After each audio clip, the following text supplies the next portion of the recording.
Our first story takes us to the darkened streets of Los Angeles, where a delivery driver named Mark found himself in a nightmare he never could have imagined.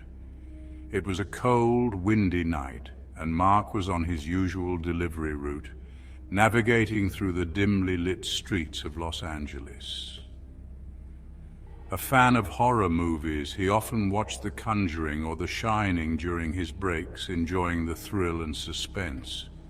But nothing could have prepared him for the real-life horror he was about to experience. Mark's next stop was an old, decrepit house that looked like it had been abandoned for years. The porch light flickered ominously as he approached.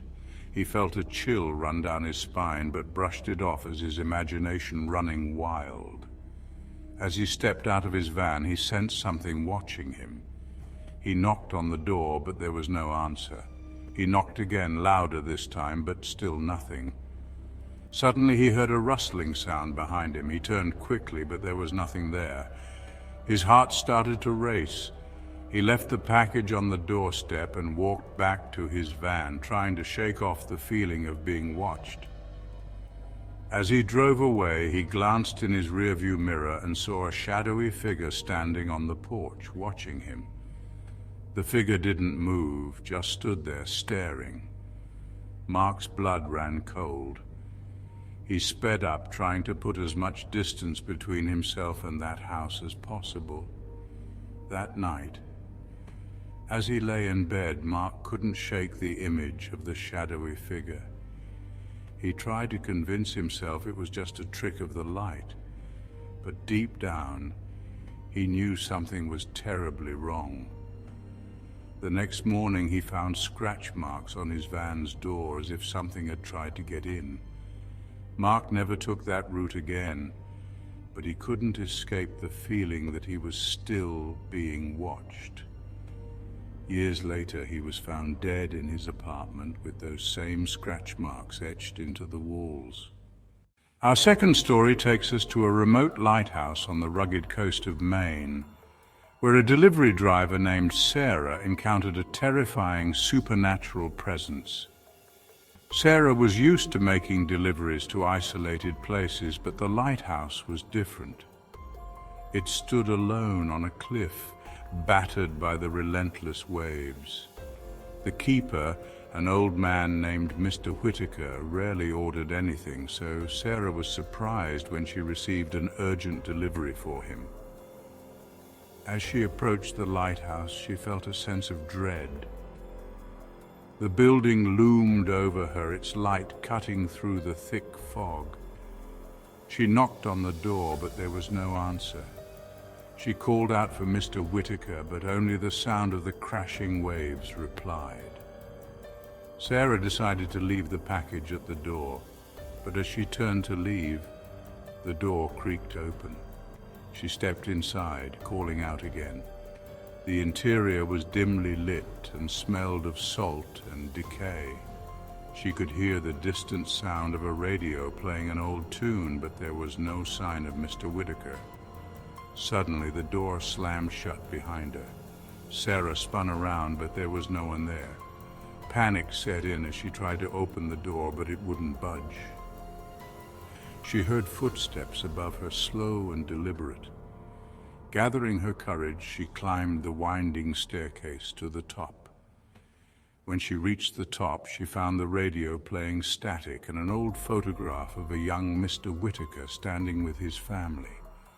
But there was no sign of him.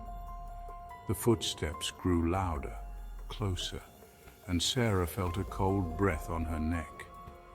She turned around, but there was no one there. Terrified, she ran down the stairs, the ghostly footsteps following her. She finally managed to pry the door open and fled to her van. As she drove away, she glanced back at the lighthouse and saw a figure standing in the window watching her leave. The locals later told her that Mr. Whitaker had died years ago and the lighthouse had been abandoned ever since. Sarah never returned to that lighthouse, but she couldn't forget the feeling of those cold eyes watching her. She was later found drowned near the same cliffs, her body washed up with an expression of pure terror. Our third story dives into the dark web, where a delivery driver named Jake unwittingly became part of a sinister game. Jake was known for his curiosity and love for true crime stories. One night, after a few too many beers and watching chilling scares on YouTube, he decided to explore the dark web. He stumbled upon a site offering big money for simple delivery jobs. Desperate for cash, he signed up. His first job was to pick up a package from an unmarked warehouse on the outskirts of town and deliver it to a secluded cabin in the woods. The instructions were clear. Don't open the package and don't ask questions. Jake arrived at the warehouse at midnight, the only light coming from his headlights. He found the package, a small wooden box, and set off for the cabin. The drive through the dark, winding roads was unnerving, but the promise of a hefty payment kept him going. When he reached the cabin, it was eerily quiet. He knocked on the door, but there was no answer.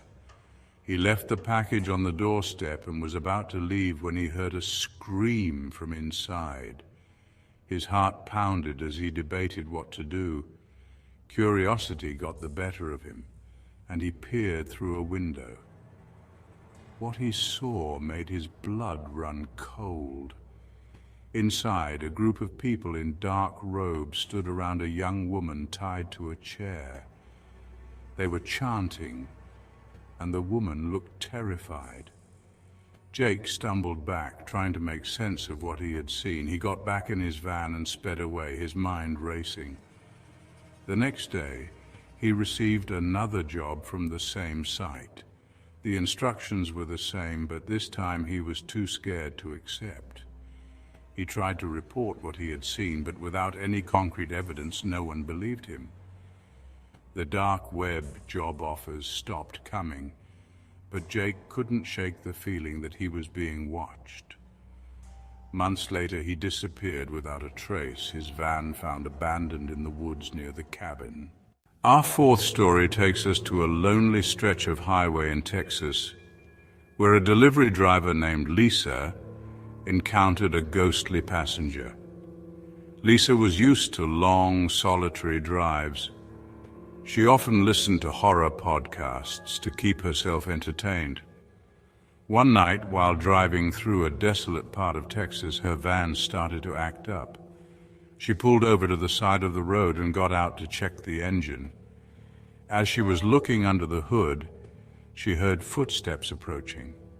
She turned around and saw a young woman in a white dress standing by the side of the road.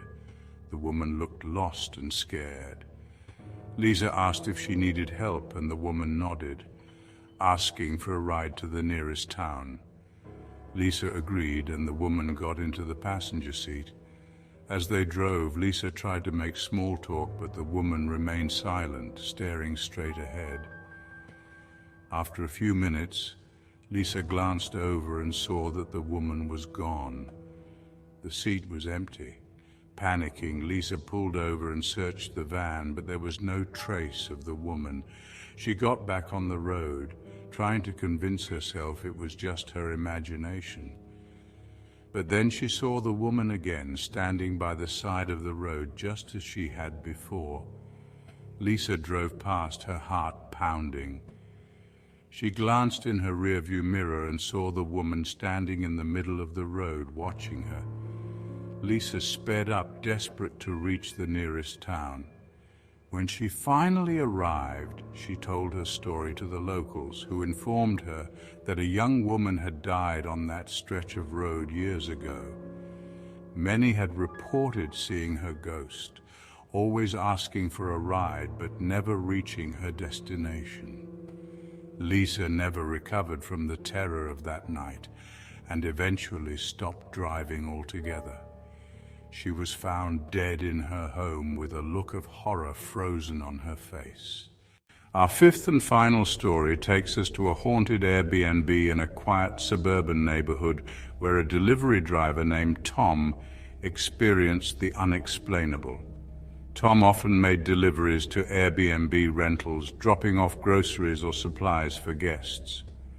One evening, He received an order for an old Victorian-style house that had recently been converted into an Airbnb. As he approached, he noticed the house had an unsettling aura. He knocked on the door, but there was no answer. Assuming the guests were out, he decided to leave the delivery on the porch. As he was about to leave, he heard a faint whisper coming from inside the house. He leaned in closer, trying to make out the words. Suddenly, the door creaked open on its own. Tom hesitated, but then stepped inside, calling out to see if anyone was home. The interior was dark and cold, with an overwhelming sense of sadness. He heard footsteps upstairs and decided to investigate. As he climbed the stairs, he heard the whispering grow louder. He followed the sound to a bedroom where he found a young girl sitting on the bed, her back turned to him. He asked if she was okay, but she didn't respond. He took a step closer and the girl slowly turned around, revealing hollow eyes and a twisted smile. Terrified, Tom stumbled back and ran down the stairs. He fled the house, jumping into his van and speeding away. He reported the incident to the Airbnb owner, who revealed that the house had a dark history. A family had been murdered there years ago, and the spirits of the children were said to haunt the place. Tom never returned to that house, but he couldn't forget the chilling encounter with the ghostly girl. Every time he passed by, he felt her hollow eyes watching him, a reminder of the horror that lurked within those walls. One night, Tom's van was found abandoned on a deserted road, and he was never seen again.